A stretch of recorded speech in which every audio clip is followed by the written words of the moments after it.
Okay, so good morning. Today we are continuing a discussion. One of the topics that is covered in Nazir, that is one of the most important topics that is learned in rabbinical school when you during the course of Smicha, when one learns about the Hilchot of Kashrut.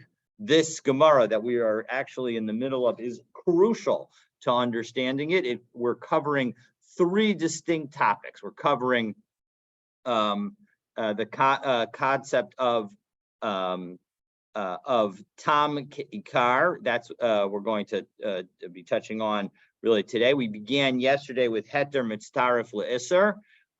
So again, we'll go over those different concepts as we introduce, and then the third concept is Kedei Achilas Pras is, and so let's go through and see exactly what they are. So what we did yesterday is that we noted that in order to violate, and this we probably all had a sense beforehand, but we know that if in order to violate a prohibition against eating something, you have to eat a certain amount. And in general, the volume that we care about is the size of an olive. And so if you eat an olive-sized item, so then you'll have violated the prohibition and you'll be subject to whatever penalties are associated with it, assuming that you've been given sufficient warning. Yesterday, we learned that Rabbi Yochanan said that while permitted items will not contribute toward meeting the minimum volume in general, when it comes to a Nazir, a permitted item consumed together with a prohibited item would combine to meet the threshold. So you have we'll just give the classic example of a bread dipped in wine. You have half a kazayat of wine, half a kazayat of bread, and now you eat it all together. It's a full kazayat, and you have violated your nazirut. So that's what we're talking about. So that was what we learned yesterday, and then and this was based on the pasuk in Bamidbar Perek Vav pasuk Gimel, which prohibits drinking v'chol mishrat anavim, anything infused with grapes. So we then had a series of challenges yesterday that Abaye posed to Rav Dimi, suggesting that suggesting the following debate regarding certain cases of prohibition outside the context of Nazir. That basically Abaye was saying, well, one second, once we have this concept, maybe it should apply more broadly, and we should say, and we should understand a variety of other times that we learn about a prohibition and say that those two are situations of combining permitted items with impermissible items, and that's why one is chayav for eating them. And Rav Dimi responded in each case saying, no, those cases all involve kazayat b'kdei achila pras, that you've eaten a kazayat of the prohibited item in the time that it would take you to eat a pras.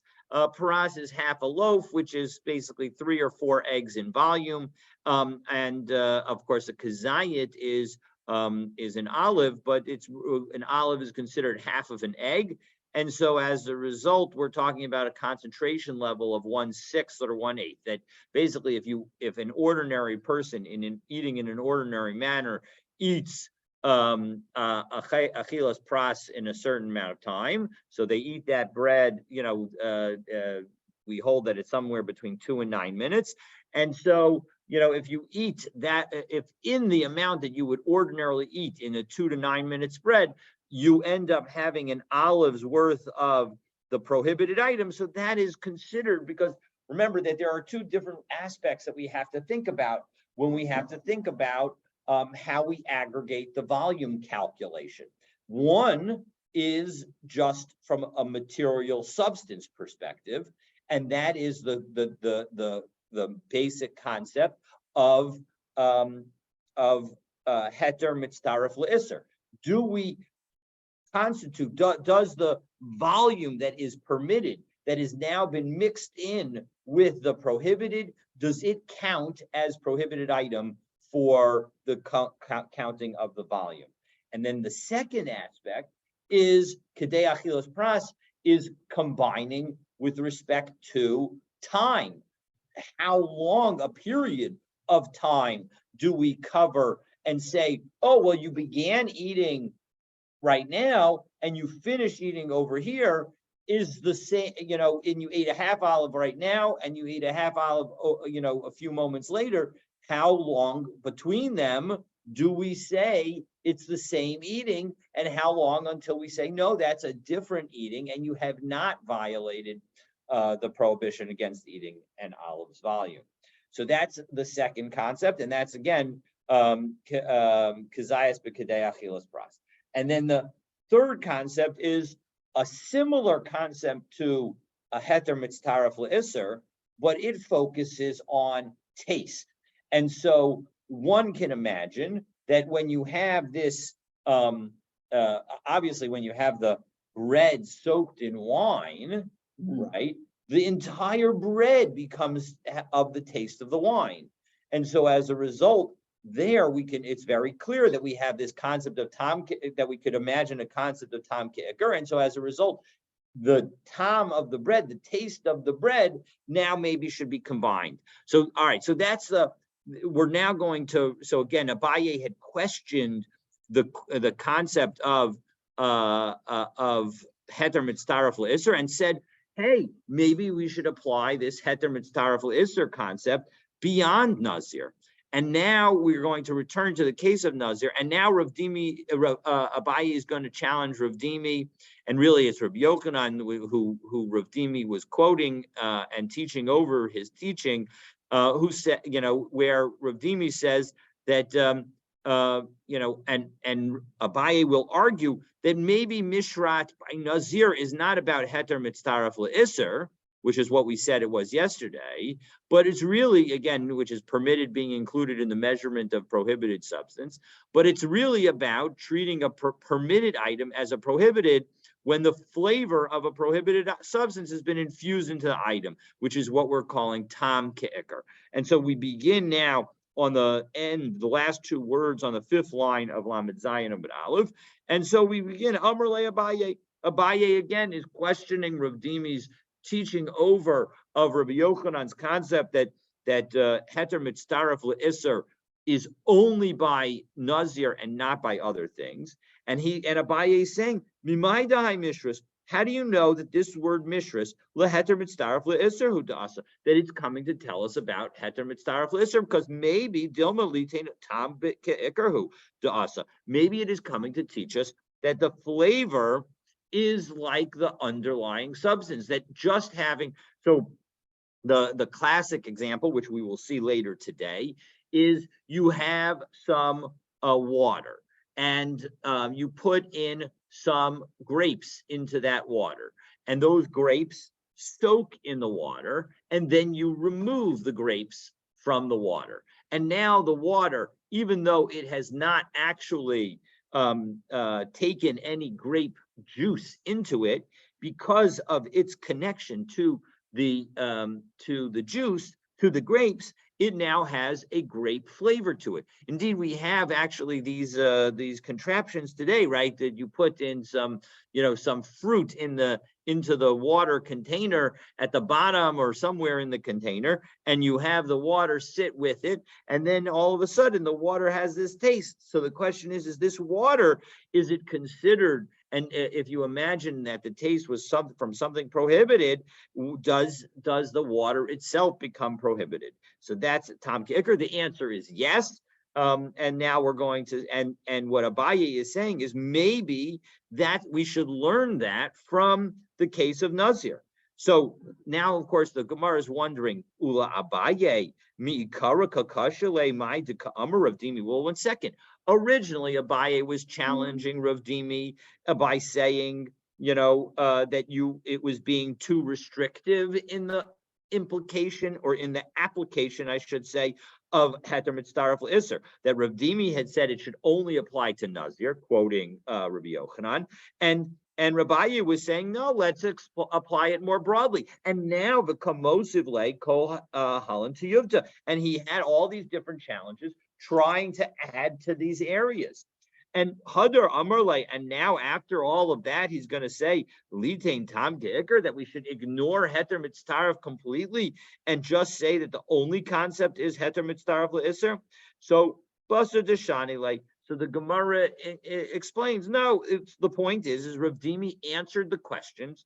And so even though in my introduction, I have noted it as if it was a machlokas between Abaye and Rav Dimi, and indeed one could understand the Gemara in that way, what we're saying is, is that after Rav Dimi answered all these questions, so Amrle, so Abaye effectively agreed to his point, and Dilma litain tam ke'ikar hudasa, and was trying to undermine the basic point and say that actually maybe we could say that this is all about tam ke'ikar and not heter mitzdaraf le'isr.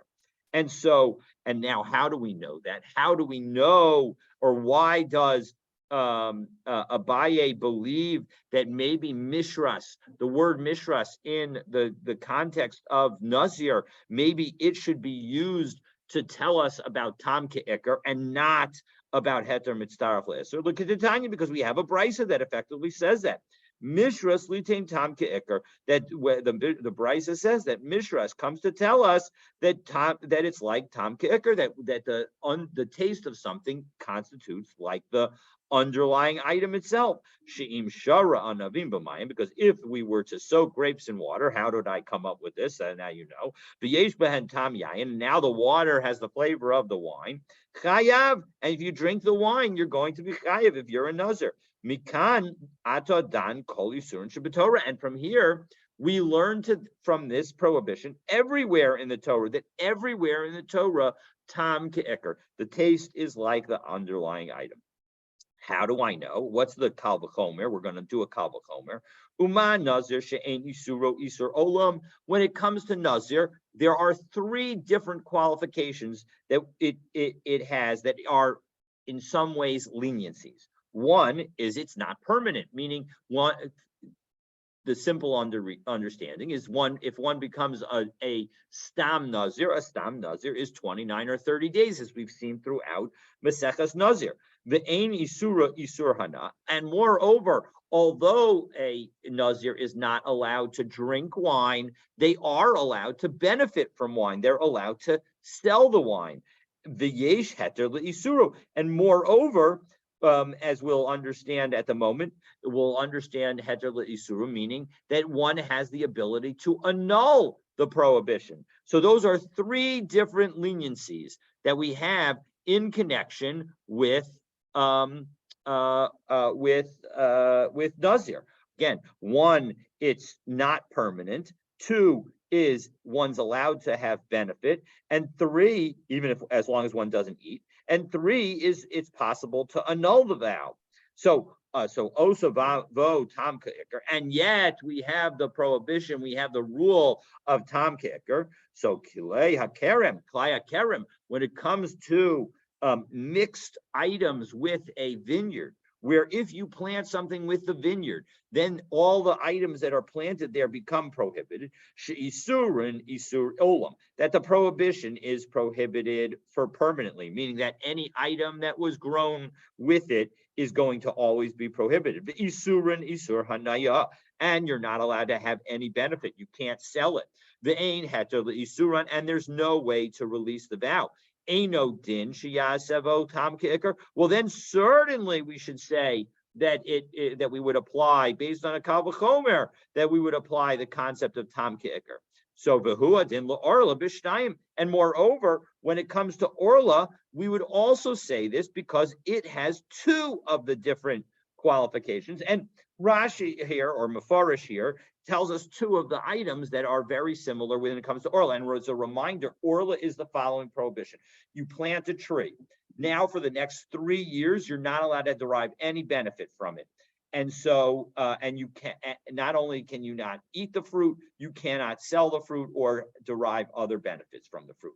Okay, so now how do we understand it? So the Mefarish explains, if we look 1, 2, 3, 4, 5, 6, 10 lines up, 10 lines up in the narrow lines of the Mefarish on the inner column of the daf, Shisuro Isur Hana, that of course it itself is prohibited with Hana, the ein heter le'isuro, and there is no annulling of the vow. Aval ein lomar bad isura isur olam. but it doesn't last forever. So it's just like, again, right? We said what was the first of the three conditions by Nazir? So here we have something that is not prohibited forever. How is it not prohibited forever? Hutra, because after 3 years it becomes permitted. Now, technically, and this may be exactly what Charlie's about to ask. Technically, of course, the item itself, the item that grew during years 1, 2, and 3 is not going to be permitted, but the tree that will grow and what it grows from the tree after year 3 will be permitted. So, of course, that is precisely what Tosos highlights in V'hu Hadin La'arla B'Shtayim. So Perish, so if we turn or scroll straight across the daf to the Tosos on the left-hand side of the page, Perish HaKuntrish Isuro Isur Hana Ve'ein Heter L'Isuro Toch Shalosh Shel Arla Lo Yutru La'olam. And whatever is prohibited is prohibited forever. So there's no footer, there's no possibility for making it permitted, and there's no possibility for benefiting.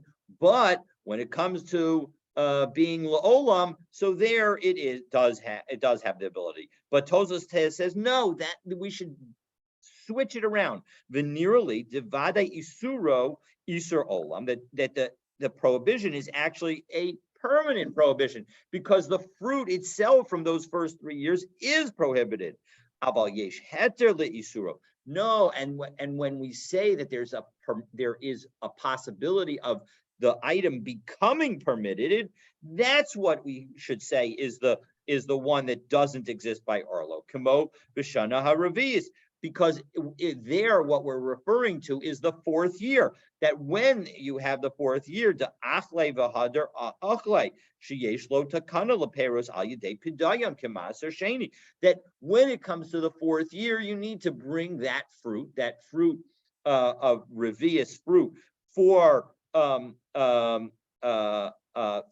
to Yerushalayim, like Meiser Sheni, but you have the ability, just like with Meiser Sheni, to redeem it. And so as a result, the items from the 4th year, which would ordinarily be prohibited, are going to, until you bring them to Yerushalayim, are permitted and fully permitted because you have redeemed them. That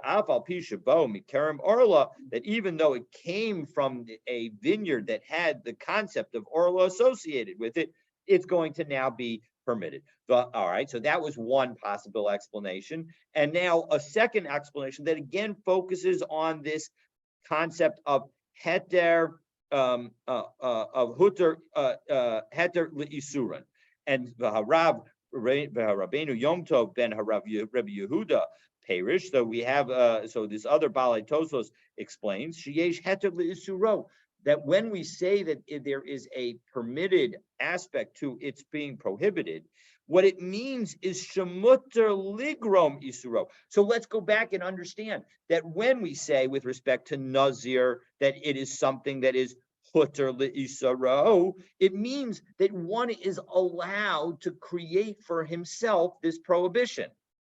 Okay, and that's what it means. And so similarly, when it comes to klaya kerem, to the vineyard, you're not allowed to cause kalayim. You're not allowed to combine a vineyard with other fruits and vegetables. And so as a result, that is why it's not heter le'isuro. And whereas when it comes to planting a tree that will be subject to orlo, so kigonlin toa ilan, that we say when it comes to planting a tree, orla, even though when the tree is planted, it will be orla and therefore prohibited.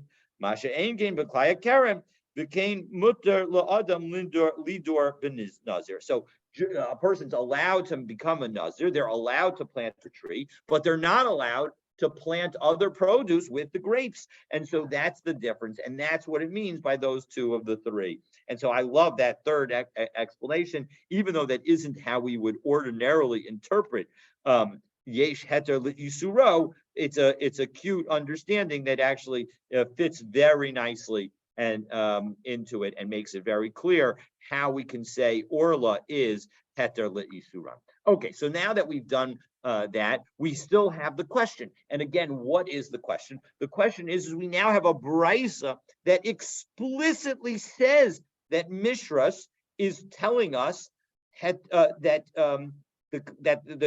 thing that we need to learn from it is tam ke'ikr and not heter mitzdaraf l'isser. It's about the flavor and not about combining the volume of permitted item with the volume of prohibited item. So Amar Leyahu Mirabanan. So one of the rabbis responded to Abaye, Rebbe Abahu Amar, when Rebbe Abahu was quoting, and now we're throwing all these names in. We had questioning of Rav Dimi, but who was quoting the whole thing, but Rabbi Abahu was the one who initially quoted Rabbi Yochanan. So when Rabbi Abahu made his statement about Rabbi Yochanan, the Rabbi Akiva, he was teaching us the law according to Rabbi Akiva. So and meaning that Rabbi Akiva doesn't agree with this brisa.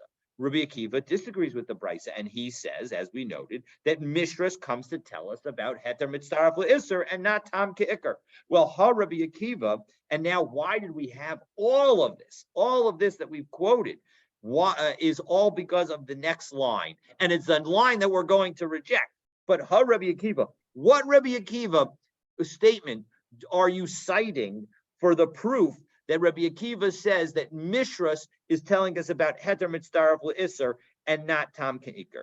Ilema Rabbi Akiva dahacha. Are you going to tell me maybe it's the Rabbi Akiva here in our Mishnah that we began this perek with, where it's non Rabbi Akiva Omer afilu shara fito biyayin, that if you soak your bread in wine, b'yeshbo kedelut sarif kazayas, and there's enough that you have an olive's volume there, chayiv, that you're chayiv, maybe we can say that that statement of Rabbi Akiva shows that it's heter mitzdaraf l'isser. Umimai, what's the basis for saying that the whole thing is prohibited? Dilmahu te'ika kazayas be'ina. Maybe we're talking about when there's only an olive volume of wine plus bread. V'chitema ma'ila memra. And what is the point of him teaching this? La'afuke mitanakama, in order to exclude from the Tanakama. I'm sorry. So that and the Kitema, Mila Memra. And if you'll say, well, what's the big I apologize. I read the last line incorrectly. So let's back up. And so we have our Mishnah. And so as a result, maybe we could say that our Mishnah is showing that it is heter mitzdaraf l'isser. And so, but the response is no. Dilmahu de'ika kazayas be'ina. Maybe the situation that we're talking about is where the bread absorbed a full olive's volume worth of wine. Well, in that case, v'chitema ma'ila memra. But then if you ask, well, if you have an olive's volume of wine in the bread, what in the world is the big chiddush that Rabbi Akiva is telling us? Of course, it's going to be prohibited. You have an olive's volume of prohibited substance there. So lafuki mitanakama, the point of Rabbi Akiva teaching it may just be not about heter mitzdaraf l'isser, but in order to highlight a distinction from the Tanakama. Because what did the Tanakama say? The Amar ad sheyish to revius yayin. Because the Tanakama said that the volume is not about a volume of an egg, but a volume of a revius, which is presumably, I believe, a little larger. And so as a result, that's going to be Rabbi Akiva's statement, that it's not about it's not in order to teach us heter mitzdaraf l'isser. So as a result, we've rejected the Mishnah as the answer. So what is the answer? What is the source of Rabbi Akiva that we know that Rabbi Akiva says Mishras is about heter mitzdaraf l'isser? Because Ella Rabbi Akiva de Brisa, it's the Rabbi Akiva of the following Brisa, Titania. Rabbi Akiva Omer Nazir sheshara pito b'yayin v'achal kizayat mipat umiyayin chayav. That when we have, Rabbi Akiva has a statement in a brisa that says if you soak bread in wine and there is only a kazayat of bread and wine, chayav, you're chayav. So clearly that must teach us heter mitzdaref le'eser. And so as a result, that is the the lesson. And so as a result, we now have a source for Rabbi Akiva, and we have a basis to say that when Rav Dimi was quoting and teaching over the lesson of Rabbi Abahu, who taught the lesson of Rabbi Yochanan, that Heter Mitzaref L'Isser only applies to Nazir, that is his lesson. So Amar Le Rav Acha Braid Rav Avia Rav Ashi. So now that we have that now that Rabbi Akiva learns Heter Mitzaref L'Isser from Mishra, the Gemara now wonders, how does Rabbi Akiva know Tam Ke'ikar? So let's see. So Rabbi Akiva de kamokim le'lahai b'chol mishras leheter mitzdaref le'isser. Now that you're telling me that Rabbi Akiva uses b'chol mishras, that anything infused in that pasuk gimel of Parak Vav in the Sefer Bamidbar, that it teaches us about heter mitzdaref le'isser, litain tam ke'ikar minolai. How does he learn Heter Mitzaref L'Isser? Now, if you're wondering the question of Tosos, so let's jump to Tosos because it's asked a great question. Last Tosos on the page. Second, Ve'im Tomar, Dilma, Lesley. Maybe Rabbi Akiva doesn't even hold of Tam Ke'ikar. Maybe you're going to say that he doesn't need to teach Tam Ke'ikar anywhere else because he doesn't hold of it. Yesh Lomar Devade Ilo Deshamina Mikra Achrina.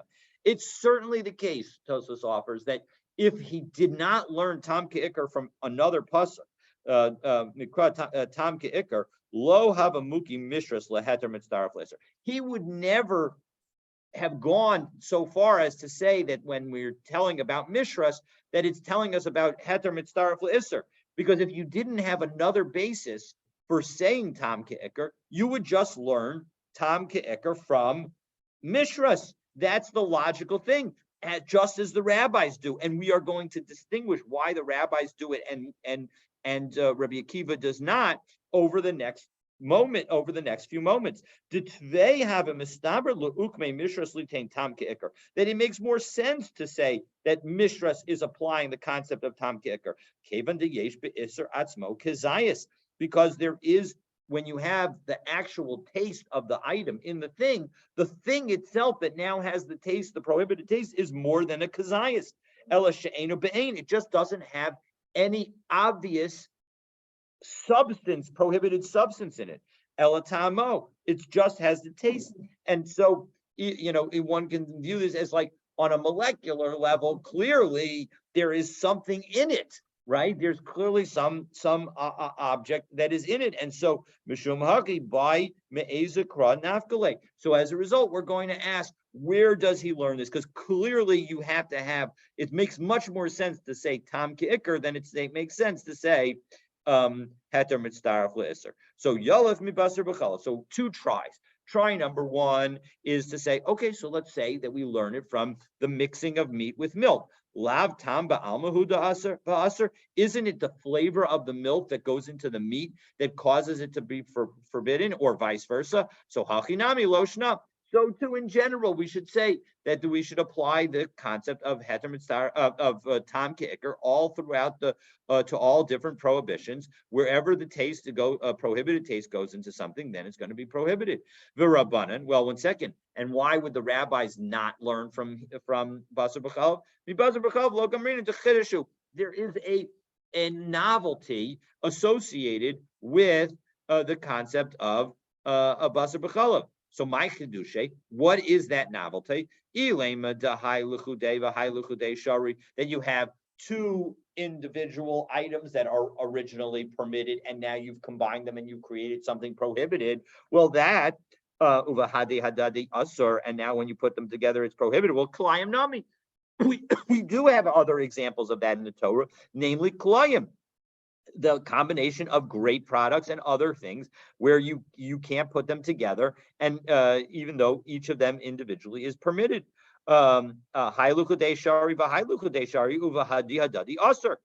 ella to eat true le kule yoma b'chalva shari umavasha b'shule aser. Well, what is the chiddush? The chiddush by milk and meat is that if you put a piece of meat in a cup of milk and let it soak there for for a while, the milk and the meat technically do not become prohibited. Do not become prohibited. You just take the piece of meat out of the milk and you have the milk separately, and now you're fine, because we assume that the taste does not go from one to the other, even though maybe it does. It obviously depends on how juicy the meat is and all that kind of stuff. But we're going to assume for the moment dry piece of meat and the milk, and so as a result, that you would not have any problem.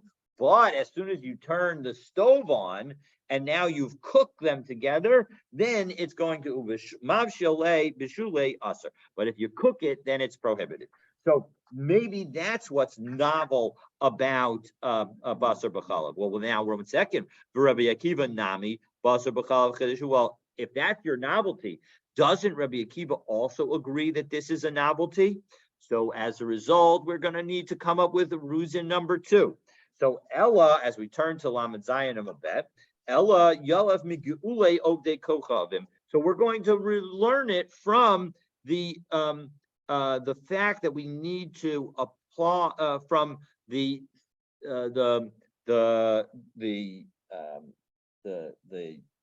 taste that comes out of vessels that belong to non-Jews. The Amarachmana, because also in a Sefer Bamidbar, but now at the end of Bamidbar, Parak Lamed Aleph Pasuk Kav Gimel, Kol Davar Asher Yavo Ba'esh, that anything that is used in fire, meaning any kind of pot, pan, knife, etc., whatever you have that is used in fire, so that is all going to need to go through fire. The Lememra de Isure Geule Ovdei Kochavim. That teaches that if you have a pot that from a non-Jew, it will. This was all stuff that was captured during the war with the Midianites at the end of Sefer Bamidbar, and we were told you could take all their stuff, but you need to be careful. You need to make sure to kosher it. And so as a result, so isn't this show lav taima ba'almahu de aser? Isn't it because of the taste ta'amah that it has in the world, that is what it causes the thing to be prohibited? So hachanami loshna. So too, by every other prohibition, the taste is all that matters. Because if you think about it, right, you now have this pot that belonged to a non-Jew. You put your own soup into it, and now we're going to say that your soup is prohibited. Clearly there's no substance of the non-Jewishly cooked stuff in your soup. It's only whatever taste was in the walls from what was cooked in before that could potentially go into your soup. So as a result, it must be tam ke'ikr. It must be telling us that the amount of flavor is what causes it to be prohibited. And so as a result, so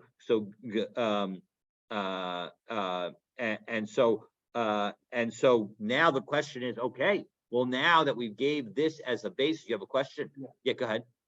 In practical terms, a neighbor, a non-Jew, gives you a pan that they Correct.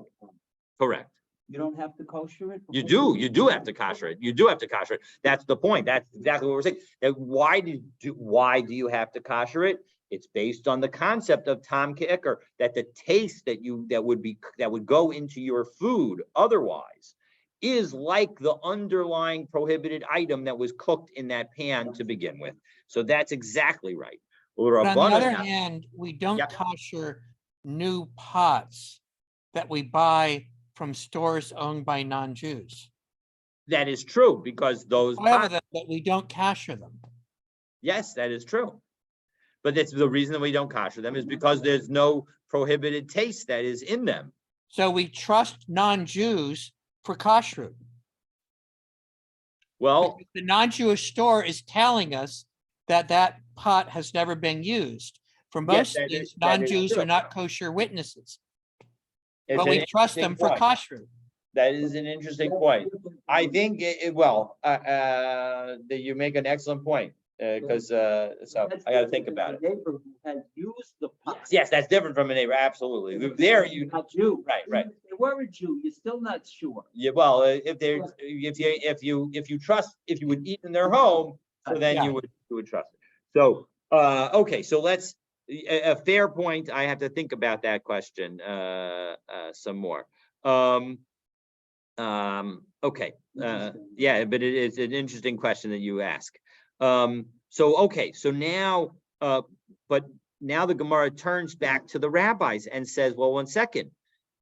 Remember, the rabbis are learning the concept of Tam Ke'ikar from Mishras by Nazir. So why don't they learn the Tam Ke'ikar lesson from the Kalim of non-Jews? Or Rabbanan Nami, Tepak Lahu, Miguule Ovde Kochavim. Why not learn it from the objects and the taste that comes out of non-Jews pots? So Amrale, so again, this was all a question to Rav Ashi that was being asked. So Amrale, Rav Ashi responded, Hasam Chidishu. No, by the concept of the non-Jewish pot, it is also, there's a novelty associated with it. Taha b'chol haTorah kula, no saying tam lefgam mutter, because in general, we have this concept of no saying tam lefgam, that if you have something that is prohibited, but it contributes a negative, excuse me, a negative taste to an item, we say that the negative taste does not cause the item to be prohibited because it's a negative. We wish we didn't have it. So, but Gabi Geule of the Kochavim Aser. But when it comes to the utensils of people who are non-Jewish, so then they are that's going to be prohibited. And so as a result, Rabbi Akiva Nami. And well, then one second, according to Rabbi Akiva, also we should say that this is a chiddush, meaning Rabbi Akiva is trying to learn the concept of Tam Ke'ikar from Geule of Dei Kochavim, and the rabbis don't because there's something that's chiddush by it. Well, now we have a problem because how does Rabbi Akiva learn it? So Amar Rav Huna Bar Chia explains, Lo Asr Torah Ela L'Kedei Rabas Yoma. No, the pot that is prohibited is only the pot on the day that you use it. Meaning that if you get a pot from a non-Jew that has not been used in the last 24 hours, and although there's a debate about exactly what Bas Yoma means, we're going to use, or Ben Yoma, we're going to say that it means 24 hours, which is the way we paskin. So if it's 24 hours and it hasn't been used, technically you're allowed to use it. Now the rabbi said, we're going to actually forbid you to use it lechatchila. But if you were to accidentally use it, if you got not within 24 hours, more than 24 hours later, well, then it would be okay. Because we would say that any taste that was imparted was a negative taste. And so as a result, the item itself would be permitted. Delab no saying tam lefgamhu, because it's only the things that are not older than a day are going to give a good taste. The Rabbanan. So, okay, so now we've understood. Again, Rabbi Akiva allows us to learn from Geule of the Kochavim because it's not a chiddush, because what we're talking about is where the only thing that would be prohibited for a non-Jew to give to the Jew and to use would be an item that was Ben Yoma. And so as a result, it's only there that that there's the prohibition. And so there is no special chiddush associated with it. And so v'rabbanan, so now we have to ask back to the rabbis, well, one second, now that we've eliminated the chiddush, so why don't they learn from Geule of Dei Kochavim to the rest of the Torah? Why do they need to use Mishras? So Kedei Rabas Yoma Nami Efshar Delo Fagma Porta, that even a vessel, according to the rabbis, that is a Ben Yoma vessel that has been used that day, that too will have some aspect of prohibition, of bad taste in it. And so as a result, any kind of taste that comes from a pot, and I think on some level, our intuition is like this, right? Our intuition is that any taste that would have come from the pot that was used, even if it was used today, is not going to be really a good taste. And so as a result, now again, for the rabbis, there is a chiddush. The chiddush is that, of course, there's a little bit of bad taste. And yet we'll say, and when it comes to the taste that comes out of the pots of non-Jews, so that is, we're going to say, is going to be prohibited, even if it doesn't come out as a good taste. So now we have the distinction. The rabbis say that there is a chiddush in connection with Gulei Odoi Kochavim, so we can't learn from there, and therefore they learn from Mishras by Nazir. And the Rabbi Akiva says, no, we don't need to learn from Mishras by Nazir, because we can learn from Geulei Odei Kochavim. So Amrle Rav Acha Brei the Rav Avia Rav Ashi Midrabana Nishma Rabbi Akiva. Why not utilize a principle that the rabbis use to teach us something about Rabbi Akiva? So specifically, according to Rabbi Akiva, as explained by Rabbi Yochanan at the very start, we're going to limit this whole concept of Heter Mitzdaref Le'Isser to only Nazir. Well, one second. How does the rabbis, when they learn from Mishras about Tam Ke'ikar, they learn the concept of Tam Ke'ikar for the entire Torah. They don't limit it just to Nazir. So Midrabana Nishma Rabbi Akiva, from the rabbis, we should learn something to Rabbi Akiva. Hi Mishras Lav Amri Rabbanan. Don't the rabbis say Hi Mishras Litain Tam Ke'ikar, that Mishras tells us about Tam Ke'ikar, Umikanat Dan Lakol Isurin Shabbatorah, and from here you learn all of the prohibitions in the Torah have this concept of Tam Ke'ikar. So Rabbi Akiva Nami, from Rabbi Akiva as well, to come Mokim Lahai Mishras Laheter Mitzdaref Le'Isser. Given that Rabbi Akiva uses Mishras to teach us about Heter Mitzdaref Le'Isser, Lema Mikanata Dan L'Kol Isurin Shabbatorah. Why not apply it all across the Torah? Why does Rabbi Yochanan say that it only applies to Nazir? So Amar Le Rav Ashi explains, Mishum Dehavi Nazir V'Chatas. Actually, we have two places in the Torah that teach us the prohibition of heter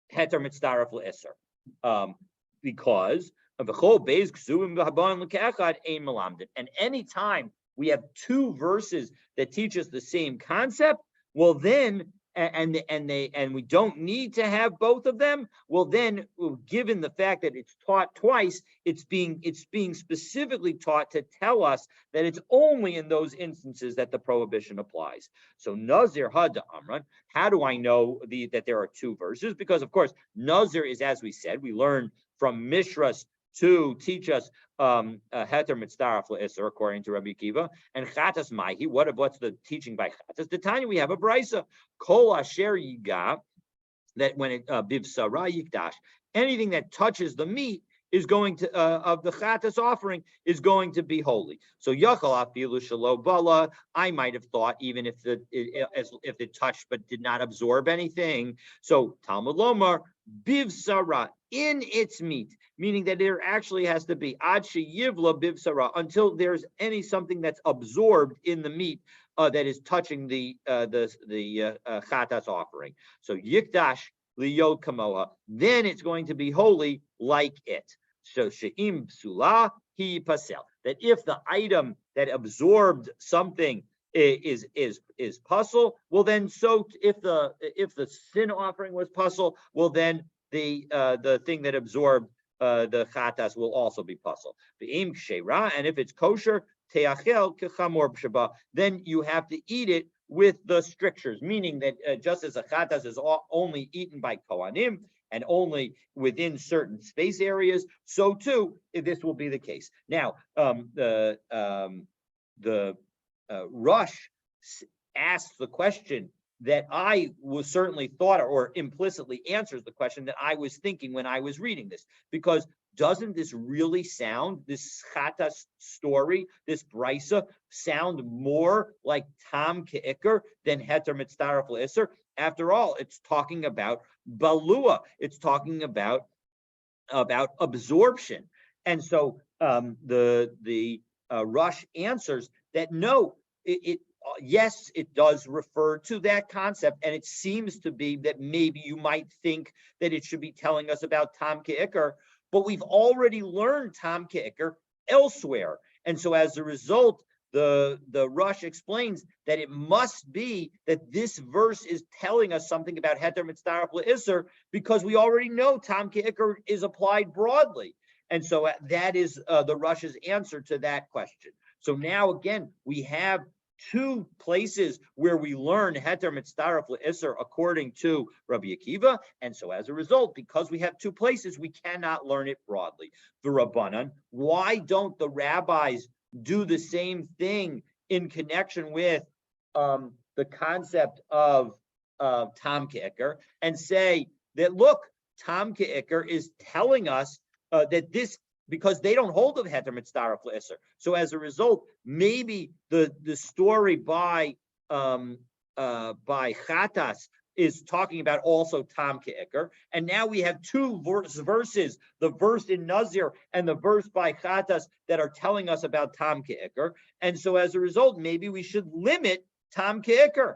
So Tzriche, no, when you have two verses and both of them are necessary, then we don't apply the rule that if you have two verses that teach something, we won't learn it from anywhere else. Because the ikas of Rahmana Gabi Chatas, because if we only had the teaching about Chatas, Hava Amina, Nazir Lo Asimina, I would have said that you can't learn about a Nazir from it. Mishum din Nazir Makodshim Lo Yalfinan. We don't learn from Nazir, from Kodshim to Nazir. So the ikas of Rahmana, because Kodshim are things that go on the Beit to the Beit Hamikdash, and Nazir is not is about what you can consume. The ikas of Rahmana Gabi Nazir, and if we had only written about Nazir, Haba Minim Nazir Lo Yalfina, I would have thought that we can't learn from Nazir. Mishum Dechamir Isure. Nazir has specific stringencies. Dafilu Chartzan Aserlai, that even the grape seeds, which are not really edible, are forbidden. Hilkach lo asyamine. And so as a result, we can't learn from there. So now that we've explained why the rabbis don't apply the concept of learning from two verses to say that you don't learn elsewhere, but rather we can say that the verse by Chatas is telling us about Tam Ke'ikr, but we can't learn from there elsewhere. So as a result, we can combine the two to learn more broadly. Rabbi Akiva, Amar Lach Lamai Tzriche. So he would say, no, you don't actually need them. So Bishlama ikas of Rahmana Chatas lo Gomer Nazir Mine. Fine. If we only had Chatas, we would not learn Nazir from it. The Chulin Mekachin lo Gomerin, because Rabbi Akiva agrees that you can't learn Chulin from Kachin. But Elu Lichtav Rahmana, but Nazir, but the Torah could have just written by Nazir V'tesi Chatas Mina, and we could have learned about a Chatas from it. Because the truth is that we allow to learn every kind of prohibition from the Torah from Nazir. And 1 second, the rabbis, why don't they apply this same concept and say that we should learn everything from Nazir? Rabbanan Amralach, they would say to you, no, chatas leheter mitzdaref le'isser, that actually the sin offering is not telling us about Tam Ke'ikr, but because we learned Tam Ke'ikr from Mishras at Nazir, now we have to learn something new by Chatas. And what we're learning new by Chatas is that it's Heter Mitzdaref L'Isser, V'chulin Mekachim Lo Gamrina, and we don't learn from it anywhere else. So Mishras Litain Tam Ke'ikr. So basically the rabbis end up saying, Mishras tells us Tam Ke'ikr, Chatas tells us Heter Mitzdaref L'Isser. Tam Ke'ikr, because we learned it by Nazir, can apply generally, because we only have one source. Heter Mitzdaref L'Isser, we learned only by Chatas. That is that we don't learn from Chatas anywhere else, and so as a result, we only learn in connection with that one place. So, okay, so and for Rabbi Akiva, why doesn't Rabbi Akiva say that? Because again, the Tarvayu leHeter Mitzdaref L'Isser, because Rabbi Akiva uses both the Chatas and the Nazir to tell us about Heter Mitzdaref L'Isser. And v'havulei shnei ksubim habayin ke'echad v'chol shnei ksubim habayin ke'echad ein melam. So now we've got both. We understand both the rabbis and Rabbi Akiva. The rabbis say Tam Ke'ikr applies generally, and we learn it from Nazir. Similarly, Rabbi Akiva will say Tam Ke'ikr applies generally, and we learn it from Ge'ulei Ovdei Kochavim. And when it comes to Heter Mitzdaref L'Isser, according to Rabbi Akiva, it's limited to Nazir and to chatas, and according to the Rabbanan, it's only limited to chatas. And so now we have all of that understanding, and now we are ready to pose the following question, because our Mishnah taught that when it comes to the different elements of the grape, when you got the grape seed and you got the pulp and you got the seeds and you got the skin, all of that, even though there are separate prohibitions, they're separately mentioned in the Torah, all of them combine to tell us that you can add it all together in order to create an olive volume of grapes that will cause you to have violated Nazir. But we just said, according to Rabbi Akiva, that heter mitztaref le'isur by Nazir. So for Rabbi Akiva, you don't even have to combine the seeds with the skins and the pulp. You can combine the pulp with bread, and you're going to have a prohibition. Of course, you should be able to combine the pulp with the seeds and the skin. So why do you need to tell me in our Mishnah that you need to that combining the things together is going to be prohibited? Sounds like a good question, right? So for that, stay tuned for tomorrow's daf. So we'll pick up with that question, God willing, tomorrow. Have a wonderful, wonderful day. Yasher Koch, this is complicated. It is complicated. And I got to think about your question. I'll think about your question. Hopefully I'll have something for us tomorrow. Yeah, I've never heard of anyone suggesting you have to kasher like a new pot I bought from Macy's, and we don't even wait 24 hours. I bought people buy pots Erev Pesach and use them at night. Very, very true. Very true. My gut says that there's based on the reliability and the fact that they would be in trouble if that pot was used. But let me think about it and see whether there's somebody who's actually said something about it. All right, thanks. Wonderful day. Talk to you all soon. Bye-bye. Bye-bye.